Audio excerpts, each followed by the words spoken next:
کچھ ہونے کا ذکر اس وقت بڑا بدحواس کرنے والا لگا تھا۔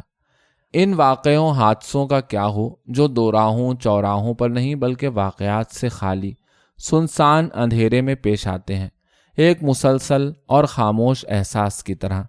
کہیں کچھ بھی نہیں ہوتا، پھر بھی ہوتا رہتا ہے۔ کوئی چیز اندر ہی اندر دھیرے دھیرے اپنے دیکھتے جانتے مرتی رہتی ہے۔ پہلے روح کی جلن جیسا کچھ، پھر خاموشی، پھر سب کچھ سن سن رگوں میں بہتا گرم لاوا پانی کی تاثیر لے لیتا ہے اور اپنے سے اپنا رشتہ دو ٹوک ہو جاتا ہے۔ اپنی ہی نظروں میں اپنی قدر گھٹ جانے کی وہ گھڑی ٹھیک سامنے آ کھڑی ہوتی ہے، بھدی، ساکت اور بدحواس۔ تب کچھ سمجھ میں نہیں آتا کہ جو ہو چکا ہے وہ کیوں ہوا تھا اور اب آگے کیا ہوگا۔ میں بھول گئی تھی کہ وہ کچھ پوچھتا دروازے پر کھڑا ہے۔ میں کسی دوسرے سفر کے دور میں تھی جو اس سے لگ کر شروع تو ہوا تھا، پر اس میں اس کے لیے کچھ نہیں تھا، صرف بلندیوں پر ٹکے معنی کے حصول کے اپنے احساس کے سوا۔ کیا کہہ رہے تھے تم؟ آج تھرمس میں رکھ دوں آپ کا جوس؟ رکھ دو۔ میں نے دیکھا وہ جواب سن کر بھی گیا نہیں، وہیں کھڑا رہا۔ کیوں؟ آپ ابھی کھانا کھا لیں تو؟ مجھے کہیں جانا ہے، لوٹنے میں دیر ہو سکتی ہے۔ کہاں جانا ہے؟ وہ چپ رہا، میرے اٹھے ہوئے سوالیہ چہرے کو نظر انداز کرتا۔ کہاں جانا ہے؟ اب تک میرے اندر ایک چالاک بزدل پنجوں کے بل کھڑا ہو چکا تھا۔ وہ پہلے تولتا سا رہا، پھر بولا، ملنے جانا ہے، سیٹھ نے بلایا ہے، 11:30 بجے، پچھم پوری۔ کون سا سیٹھ؟ وہی فیکٹری والا، اس کے یہاں ایک ڈرائیور کی جگہ خالی ہے، شروع میں 500 دینے کو کہتا ہے۔ تمہیں معلوم ہے وہاں دن رات کی چاکری؟ حالانکہ کہتے کہتے میرے اپنے لفظ میرے سامنے ہی کھوکھلے ہو گئے تھے۔ وہاں یا کہیں بھی کوئی دن یا کوئی رات تو ہوتی ہوگی۔ یہاں تو پارٹیوں کے دور آئے دن چلتے ہیں اور رات کے کبھی نہ ختم ہونے کا بوجھ چوکھٹوں پر چپکا ملتا ہے۔ وہ سب ٹھیک ہے، پر اس نے نرمی ہی برتی۔ 15 یا 20 دن پہلے یہ ذکر چھڑا تھا اور فیصلہ ہوا تھا کہ چاہے ہم نے 300 روپے ڈبو کر اسے ڈرائیور کی ٹریننگ دلوائی ہے، پر وہ ابھی کہیں بھی ڈرائیور کی نوکری نہیں ڈھونڈے گا۔ اس کی پل پل چوکنی ہوتی ہوئی حیثیت چپ چاپ ہمارے فیصلوں کا انتظار کرے گی۔ وہ فی الحال ایسا کچھ نہیں کرے گا جس سے چٹان کی نوک پر لٹکی ہماری گرہستی کا پیر پھسل جائے۔ ادھر آنند کی فورن کی ٹریننگ ٹرپ طے ہو گئی تھی، ببلو پنکی کے امتحان تھے، میرا ناول بیچ میں کہیں لتھڑ رہا تھا۔ یہ ذمہ داری میں نہیں اٹھا سکتی تھی، اپنی یا اپنے بچوں کی بھی۔ یہ سب اسی کی مہارت تھی اور نرمی کے ذمے تھا۔ بچوں کو اچھا شہری بنانے اور مجھے اچھا لیکھک بنا رہنے دینے کی مہم میں وہ ایک ضروری زینہ تھا۔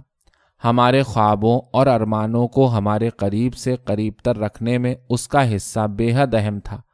وہ ایک انگھڑ پتھر تھا، ہم اسے ان تمام برسوں میں سمجھانے میں کامیاب ہو چکے تھے، جسے ہم ہیرے کی سی تراش خراش دے رہے تھے، ترقی دے رہے تھے، اس کو غلامی کی چوٹی تک لے جا کر۔ وہ بات ہم نے تمہیں سمجھا نہیں دی ایک بار؟ ہم نے اسے سمجھایا تھا کہ ہم اسے یہ ہنر سکھا بھی دیں گے اور 100 روپے بڑھا کر اپنے ہی بے مثال گھر میں کھپا بھی لیں گے۔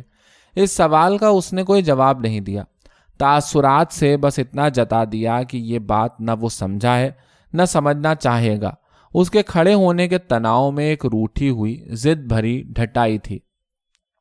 ابھی جاؤ، پھر کبھی اطمینان سے بھیج دیں گے۔ وہیں جمے رہنا اس بات کا جواب دے گیا بغیر بولے۔ میں نے کہا نا پھر دیکھیں گے۔ میں گھبرائی نہیں تھی، مجھے بھروسہ تھا کہ جو کچھ اب تک ہوا ہے اب بھی ہو سکے گا، وہ ٹل جائے گا، کیونکہ اب تک وہ خاصا پالتو ہو چکا ہے۔ ہم اس کی وفاداری کو ایک طرح سے خرید چکے ہیں۔ سائیکل سیکھتے وقت پیر میں آئی چوٹ میں اس کی دیکھ بھال کر کے، اس کے باپ کی بیماری میں دوا دارو کے لیے 75 روپے کا منی آرڈر بھجوا کر ہم اسے یہ سمجھانے میں کامیاب ہو گئے تھے کہ اس کی ماں کو اس وقت خود اس کی نہیں، ان پیسوں کی زیادہ ضرورت ہے۔ ہمیں یقین تھا ہم نے اسے خرید لیا ہے۔ کچھ پھٹی پرانی پینٹوں اور قمیصوں کے ذریعے سفید پوشی کا رتبہ دے کر، چاہیں وہ رتبہ دے سکنا ہمیں بھی ایک موچی مارکا نو سیکھیے درزی کی مدد سے حاصل ہو پایا ہو۔ ہمارے خیال میں اب وہ پوری طرح ہمارا ہو گیا تھا، ہمارا پالتو۔ پھر کیوں یہ؟ اس کا وہ انداز یقیناً وہ کپڑے پر بیٹھی برف کی پھوار کی طرح نہیں تھا کہ اٹھا کر جھاڑ دیا جائے۔ آس پاس کہیں کچھ سخت جان تھا، اندر سے ٹھوس، میان میں چھپی تلوار کی طرح چمکدار اور چست۔ اس دن آپ ہی نے تو کہا تھا۔ اس کی آواز ایک دم روحانسی سی ہو گئی تھی۔ کیا کہا تھا میں پتہ نہیں کیوں چونک گئی، اپنے ہی بے دھیانی میں کہے لفظوں کی قید سے بچنے کے لیے چوکنی۔ آپ نے کہا نہیں تھا کہ کسی کو بھی اپنے سے تسلی کر کے بیٹھ نہیں جانا چاہیے؟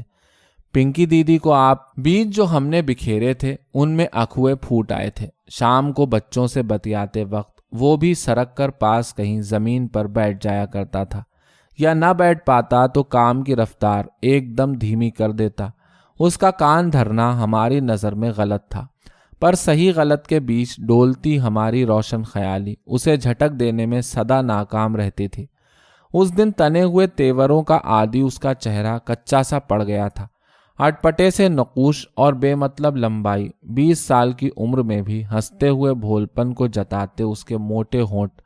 اس وقت وہ ایسے بگڑیل بچے کی تصویر لگ رہا تھا جس کی ضد تو ہوتی ہے پر اس ضد کو سہ جانے والا کوئی گھر نہیں ہوتا۔ اوپر سے نیچے تک دیکھتے ہوئے مجھے اس کے کپڑے اچانک بے حد گندے اور ہاتھ کھردرے لگنے لگے۔ وہ جو کپڑے سلوا کر دیے تھے وہ کیوں نہیں پہنتا؟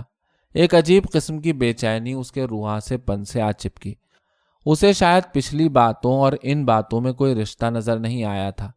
گھر میں یہی ٹھیک ہے۔ اس نے اپنی سلیٹی ملیشیا کی کھردری قمیص کو ذرا نیچے کھینچتے ہوئے کہا، ڈرائیونگ اسکول میں جانے کے لیے اچھی پینٹ قمیص چاہیے ہوتی ہے۔ اس کی آواز بھٹکتے ہوئے پلٹ کر پھر اپنے ٹھکانے پر لوٹ آئی تھی۔ پنکی دیدی کو آپ کیا دیدی دیدی لگا رکھا ہے؟ میں جھنجھلا گئی۔ پتہ نہیں کتنی سمتوں سے آتی ہوا مجھے میرے سامنے بے لباس کر رہی تھی۔ میں کیا چاہتی تھی؟ اپنا احساس، اپنے کو اپنے آگے کی سیڑھی پر رکھ سکنے کی کمزور مگر حقیقی کوشش، میرے ہی باتوں کا حوالہ دے کر، مجھے گرو مان کر، مجھے کھکھول کر، کبھی میں بھی، جب میں نے بھی آنند کے اعتراض کے باوجود اسی کی طرح ایک دن کا کنارہ پکڑ کر، میں صاحب سے بات کروں گی۔ پتہ نہیں میں نے ٹالا تھا یا سچ مچ اندر ہی اندر نرما گئی تھی۔ نہیں، صاحب سے نہیں۔ وہ وہیں زمین پر بیٹھ گیا تھا کانپتا ہوا۔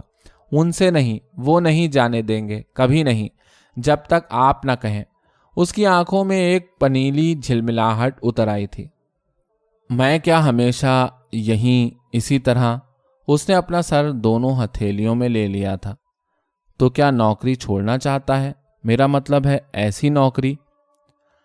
مجھے یقین تھا وہ ابھی نہ کہہ دے گا۔ ایسی عزت والی چاکری اسے کہیں اور نہیں مل سکتی تھی جہاں بچوں کی طرح کا واسطہ دے کر اسے کتنی ہی کم نازک چیزوں میں حصے دار بنا لیا جاتا تھا۔ ہاں، اگر آپ غلط نہ سمجھیں، میں سچ کہتا ہوں، میں آپ کے سب پیسے چکا دوں گا، ایک ایک، جتنا بھی آپ نے میرے اوپر خرچ۔ اس کے کندھوں پر ٹکی گرہستی کا احساس مجھے ایک بے چین کر گیا، پر جو جھلک مجھے سامنے دکھائی دی وہ ادھوری تھی۔ وہ کوئی کوپل نہیں تھی، ایک کھردری ریشے دار جڑ تھی، بہت اندر۔ میں اسے جانتی ہی نہیں، پہچانتی بھی تھی۔ مٹی کے نیچے چپ چاپ بیٹھی ضرور رہتی ہے، پر مٹی سہارا نہ دے تو مٹی کے نظام کو توڑ کر پار جا نکلتی ہے۔ مجھے لگا نظام خطرے میں پڑنے لگے تو سخی ہو جانا ہی سمجھداری ہے، مگر سمجھداری کی قیمت؟ میرے سامنے گھر کی دیواریں لڑکھڑانے لگی تھیں اور اپنے ہی لفظوں سے اٹھتا دم گھوٹتا ہوا دھواں۔ میں نے ان سب کو بٹور کر پاس بٹھا کر سمجھانے کی کوشش کی تھی کہ اپنا وجود اپنا ہوتا ہے، حالات، مقام یا کوئی اور تام جھام اسے ہڑپ نہیں کر سکتے۔ اسے ہڑپنے والے عفریت سے اپنے قد کو 2 انچ اوپر رکھنے کی کوشش کرنی چاہیے، نہیں تو اتنی بڑی دنیا میں اپنی کوئی حیثیت نہیں بنتی، ذرا بھی نہیں۔ اچھا شوہر ہو تو بھی نہیں، میں نے پنکی کو خاص طور پر سمجھایا تھا۔ اچھا گھر ہو، دھن دولت ہو تو بھی نہیں۔ حیثیت پھر الگ سے کیا ہوتی ہے؟ پنکی نے الجھتے ہوئے پوچھا تھا۔ زمین پر پالتی مار کر بیٹھے، سر اوپر کو اٹھائے، اس کی آنکھیں ایک دم چمک اٹھی تھیں۔ اپنے کو لگنے لگے کہ اپن کچھ ہیں، کچھ کر سکتے ہیں، ہے نا میم صاحب؟ ہاں، میرا دھیان پوری طرح اس کی طرف نہیں تھا، نہیں تو اس چمک کی جڑ کو میں نے ضرور دیکھ لیا ہوتا۔ میں تو کب کا سمجھ گیا۔ میری باہر جاتی پیٹھ نے کھلکھلاتے غرور سے کہے گئے یہ الفاظ سنے ضرور تھے، پر سمجھے نہیں تھے۔ دیکھا جائے تو وہ کچھ غلط نہیں سمجھا تھا، مگر اس کا یہ سب سمجھ جانا ہی اس وقت میرے دماغ کو سن کر گیا تھا۔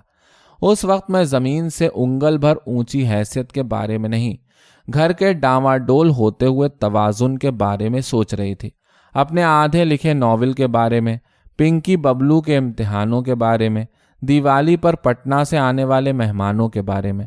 اس نے کتنے ہلکے سے جھٹکے سے میری محنت سے حاصل کی ہوئی حیثیت کو ہلا دیا تھا۔ کیا نام اس حیثیت اور ہستی کا ہے جو دوسروں کے کندھوں پر پاؤں رکھ کر چلتی ہے اور اپنے ہی بنائے سیخچوں میں خود قید ہوتی ہے۔ اس کا چہرہ اب تک بجھ گیا تھا، کچھ مایوس اور بے جواب۔ تو آخر کیا چاہتا ہے؟ میری بے بسی اس پر جھنجھلاہٹ بن کر اتری۔ وہ لمحے بھر کو جھچکا۔ آپ ہی بتا دیجئے نا، آپ لوگ کیا چاہتے ہیں؟ یہ ایک طرح کا آمنا سامنا تھا، لگ بھگ غیر متوقع، داتا ہو سکنے کی سخاوت سے بھرپور۔ دیکھا جائے تو حیثیت کا سوال یہیں طے ہو گیا تھا۔ جس کی کچھ حیثیت ہوتی ہے وہی دیتا ہے، دے پاتا ہے۔ حیثیت کے کنگال سے یہ امید ہی کہیں ہوتی ہے۔ میں چاہتی ہوں تو تھوڑے دن اور رک جا، تھوڑا ادھر سد جائے، اور تب تک یہاں بھی، میرا مطلب ہے کوئی اور انتظام بھی ہو جائے گا، نہیں؟ اس سوالیہ نہیں کی نوک پر میری ساری حیثیت اس وقت سمٹ کر بیٹھ گئی، تھر تھراتی ہوئی۔ وہ بنا کچھ کہے باہر چلا گیا، پیر پٹکتا سا۔ میرے کان اس کے قدموں کی آہٹ کا پیچھا کر رہے تھے، ہاتھ کاغذ سرکا کر چپ بیٹھ گئے تھے اپنے آپ۔ لمحے بھر میں رسوئی گھر میں برتنوں کی کھٹپٹ سنائی دینے لگی تھی۔